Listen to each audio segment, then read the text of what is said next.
여러분 안녕하십니까? NBS 투데이입니다.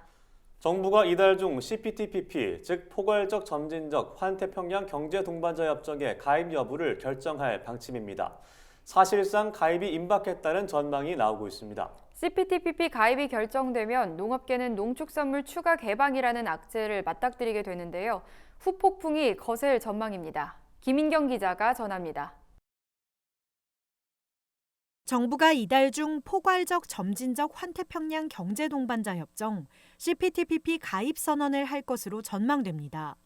CPTPP는 일본, 캐나다, 멕시코, 호주 등 아시아 태평양 지역 11개국이 참여하는 다자간 자유무역 협정으로 2018년 타결됐습니다.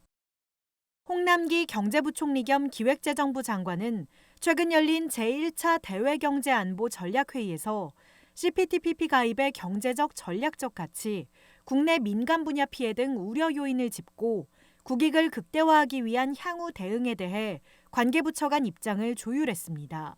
이 자리에는 농식품부, 외교부, 과기부, 산업부 장관 등이 참석했습니다. 홍 부총리는 이제 시간이 없다, 가입을 한다 안 한다, 하면 언제 한다까지 포함한 결정은 10월 말 11월 초에는 내야 한다면서 10월 25일께 열리는 대외경제장관회의에서 결정할 수밖에 없지 않을까 싶다고 밝혔습니다. 전문가들은 중국과 대만이 지난달 CPTPP에 가입 신청한 것 등을 계기로 우리 정부 또한 대외경제장관회의 직후 가입 선언을 할 것으로 전망하고 있습니다. 농업계는 바짝 긴장하고 있습니다.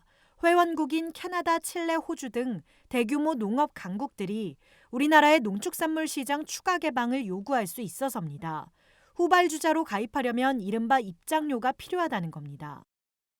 전문가들 역시 우리나라가 가입을 부탁하는 상황인 만큼 협상이 대등한 위치에서 이뤄지긴 어렵다면서 호주, 뉴질랜드 등 농업 강국의 추가 개방 압박 가능성이 크다고 밝혔습니다.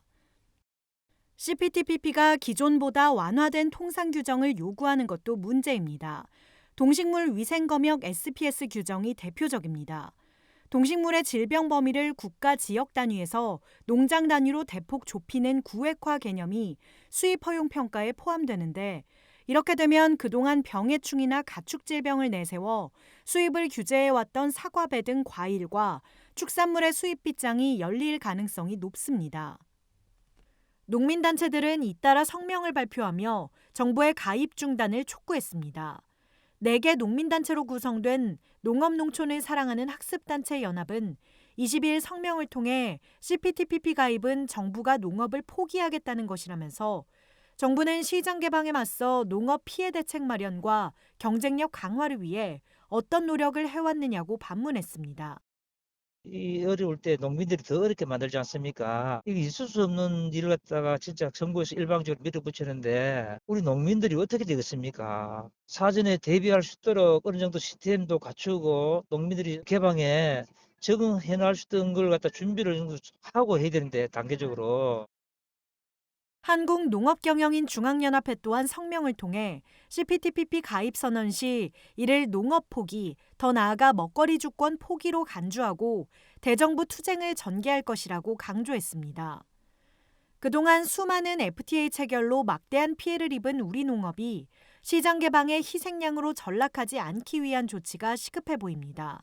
NBS 김인경입니다.